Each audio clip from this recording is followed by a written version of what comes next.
Hi folks, and welcome to something a little bit different today. This is War Thunder Ground Forces, and this is the realistic battles mode of it. Now, you've not seen any of this on my channel before, and in all honesty, I've not played a great deal of War Thunder. I downloaded the game initially a few years ago, because I wanted to play a World War II air combat sim. I used to be a fan of things like IL-2 Sturmovik, and I wanted something a bit more up to date. And to be honest, I never really had time to get into it, although I still would like to sometime. But then Ground Forces came along, and of course I was a big fan of World of Tanks. And recently I thought, do you know what, I'm going to have a look at this and see what it's all about, because I fancy something with a bit more of a realistic element to it. Now this is the realistic battles mode. It's not full-on hardcore simulator, and it's not the arcade battles mode. The arcade battles mode, you have all sorts of assistance. You have more powerful engines on the tank, you have gun aiming indicators, you have minimap indicators, and big, juicy, glowing symbols over enemies so you can see where they are. In realistic battles, you have to work a lot harder for everything. And this game, in fact, is my first battle with the Valentine. Playing the British tanks mostly, just because I'm a Brit and I just want to see what they're all about. And this is one of the first differences you can see as I look down the gun sight about realistic battles. Now, enemy tank there had a red arrow over it. They're not always present. I think, maybe some of you War Thunder vets can help me on this, that only appears if something is shot at and hit it, either with a gun or a machine gun.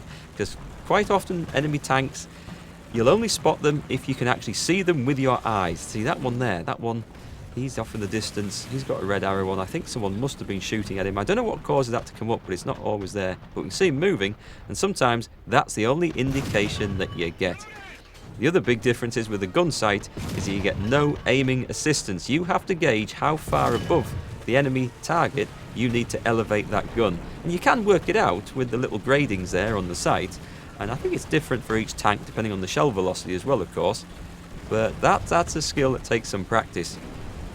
But the biggest difficulty I have with this, or the thing I find the most tricky, I should say, is actually spotting the enemies.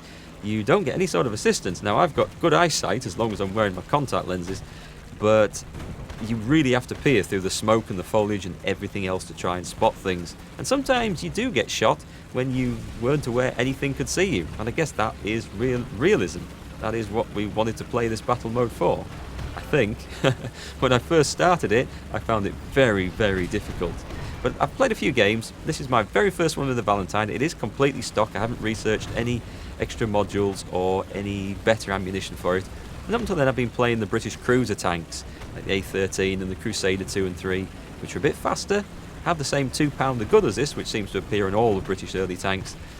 But those tanks have no armour, so I was quite looking forward to trying out the Valentine, as I thought it might bounce a few shells. Now I'm getting into a position to try and cover the enemy objective, shall we say, or the one that they control. And ooh, nice shot on the first enemy we see down there.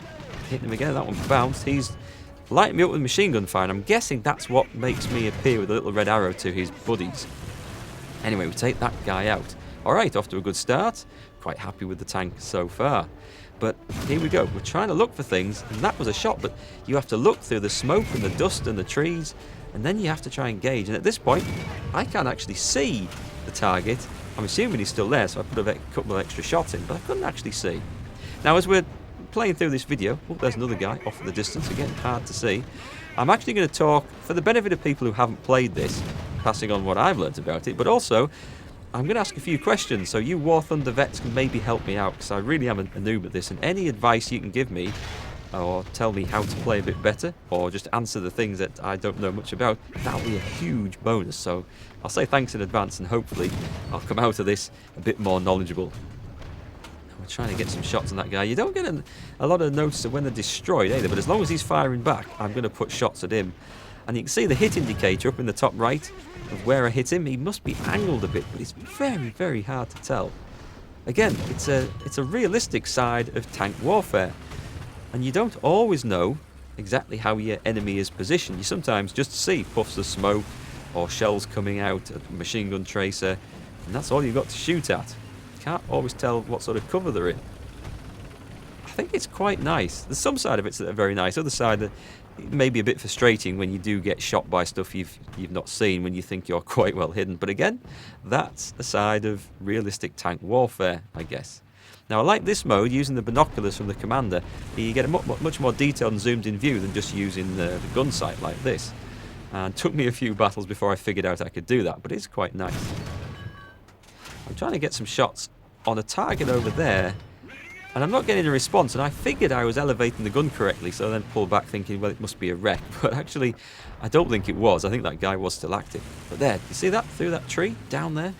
Yep, puffs of smoke. There's a tank firing down there. There he is, moving. Line the gun up, come on. He's round behind a bit of a ridge, so I'm going to have to try and loop these shells over. However, something is firing at me, so I want to pull back. Now the Valentine has a much better armour than the cruiser tanks, but I don't want to test it too much, although that one looked like a bounce. You don't get many bounces playing the Crusaders, I can tell you that. Get a lucky shot on the move that hits, and now we're getting in. And this is the other side of realistic battles. Well, not just realistic battles, it does this in War Thunder Arcade as well, but tank realism. And that you can land shots on a target, and tanks don't have hit points. So unless your shot actually goes through and does something critical, like knocks the crew out or starts a fire in the engine, it doesn't do anything to the enemy. And this has pluses and minuses, because sometimes, and it might be the type of gun I use on these British tanks, or just the type of tanks they are, but I feel like I can land 6 or 7 shots into a tank that go in, and it has very little effect. And then the enemy turns around, blats me in the face, and kills me in one shot. Now, it might be the type of shells I'm using, because I think these are just solid slug-type anti-tank shells from this 2-pounder gun. And I've read that the German tanks have better shells, so things with a bit of explosive in, that do more damage when they go through. Because when a shell goes through, and we've got over-penetration mechanics in this game as well, so if it goes through and then goes right out the other side without touching anything, again, that's absolutely useless. You want a shell to go in and then fragment or explode or whatever it does, and just absolutely wreck the inside of tanks, taking out the crews. That's the main thing that gets you when your crews get taken out, and it has a big effect on how the tank operates, both in handling, driving, shooting and reloading. It's pretty nice. I think I quite like it. If you're up for a realistic challenge where you're always feeling a little bit nervous because you never know if you've been spotted or if you're safe, you never know what's going to happen. On the other side, it can sometimes feel a bit frustrating where you fill a tank full of shells and then he just turns around and kills you, but I guess that is tank warfare, or perhaps how it was in the Second World War. Alright, well, I felt like I'd done as much as I could from there, and our team is slightly ahead. You can see the scores at the top. Those are, I'm not quite sure how that works, to be honest, but each team has a number of points, and you whittle down the enemy team's points by killing them or capturing and holding on to the zones. That seems to make a big difference. Now, you can respawn in these games, but you have to have built up enough points to be able to do it. So it's a different sort of gameplay to World of Tanks. A different experience altogether, I find. Now, the old Valentine I'm playing here is kind of slow. As I said, this is stock, and when you research things on tanks, it's not like you research new guns and turrets and stuff. This is the model of the tank. This is what it is. You can research better ammunition types, and you can research sometimes upgraded engines, and one thing you need to research very quickly is spare parts, so you can actually repair the tank in the field should a track get knocked out or something else, for example. And very important, also, fire extinguishers. You don't fit them on like consumables. You can research them and then you can use them on the tank, and very good idea to get that early on. Now look at that, took out, what was that, a Stug 3A. I didn't even know what I was fully shooting at. I just got a vague glimpse of him through the bushes, and right through the side took out his crew. I think that's the first and only time I've ever got a first shot kill on anything in a British tank. At least it feels like it. But going over here, look, there's loads of them. There's loads of them down here. Just shoot and hope we can take stuff out. But I can't see through these trees and smoke. It's, well, there you go. Third person view suddenly makes it a bit easier. Alright, that is a bit cheating, I suppose, on the realism stakes, but hey, I'm going to take it if I can. I'm trying to wreck that tank there. What is that, a Panzer 3? Panzer 3J. Okay, he's gone. Now there is something just below that lip. It's blazing away at me. It's one of the German anti-aircraft vehicles. And look, there's another one off to the left, but I didn't see him at this time. Right, that makes so much more sense now. Because you're going to see me do something rather silly here. I took the guy in front of me out, but when playing, I'd be looking for the guy in front. I hadn't at all noticed the guy off to the left, but watching this video back now, It's as clear as day. So I think, okay, we've taken out everything there. I've got a clear run into the cap circle. Let's go and get this captured for the team. And then, of course, hey up, something's shooting me and wrecking the tank. I'm on fire. My gunner's knocked out. He was there all along. When I played this, I couldn't work out how I'd missed that guy or how he'd snuck up. But watching the video back, you see so many more things that you actually missed when you're caught up in the game and focused on one thing or worried about something else. And it's actually a pretty cool thing, I think. So we're back in battle here with the Crusader 3. You can see the extra ammunition types I've got down there. And it's an interesting thing. It's not like the standard and there's premium ammo. There's different types for different purposes. Some have more penetration at short range. Some have more penetration over the longer ranges. And you can compare these when you're loading them up and take a mixture. And also there's like a high explosive shell, which is very good for shooting at very soft targets. So it requires a bit of thought. And I like that in a game. I like it where there isn't just one obvious choice, but you need to choose the right ammunition for the task in hand. Now, unfortunately, whilst we do get into the game, all I do is drive up and cap that A point up ahead, and we don't really get any more action. So I don't do anything exciting in the Crusader 3, so we'll just skip to the results screen.